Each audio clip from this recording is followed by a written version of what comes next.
Admittedly, I went into Mangavania 2 with a thought that it was something to do with manga and Metrovania games. But in fact, weirdly enough, it's about a ninja that goes to the underworld to find a cure for his brother. So go ahead and hit them like and subscribe buttons, help me get to 2,000 subscribers before the end of September, and join me now as I try to explain what Mangavania 2 actually is.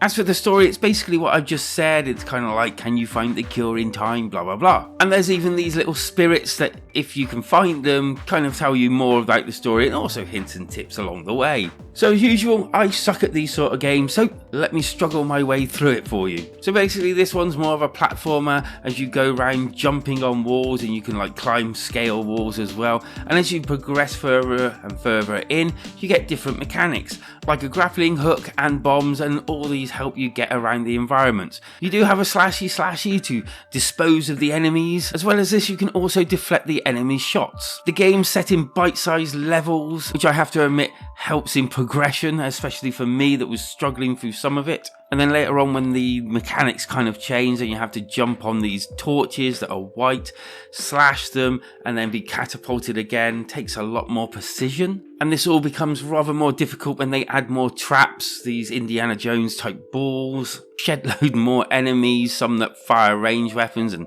some close up, and even some environmental elements that you're just probably best off trying to avoid altogether. I'd say apart from the odd hiccup here and there, the handling of the gameplay and the control system is pretty sound. Let's talk boss battles, which I got to fight one of, and this did not go well for quite a while until suddenly it just clicked and I worked out how to do it. I actually rather enjoyed this because after a while of trial and error, once I worked out how to do it, it was like, oh, okay, fair enough. But on the other hand, it was kind of like satisfying.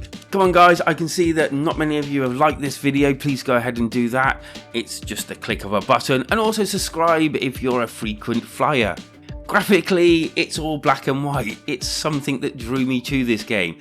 All enemies, or if you like, anything that's dangerous to you comes out as red. And frankly, I really did like that. I cannot speak for the first game, but this game actually looks and feels very retro, but that style just really resonates with me for some reason. Sound wise, it's basic retro stuff with some neat little music that does change now and again. To this day, I still don't know why it's called Mangavania, because I thought there'd be at least a map somewhere. But if you're one of those speedrunner gamers, then this is actually ideal for you because you're constantly put against a timer.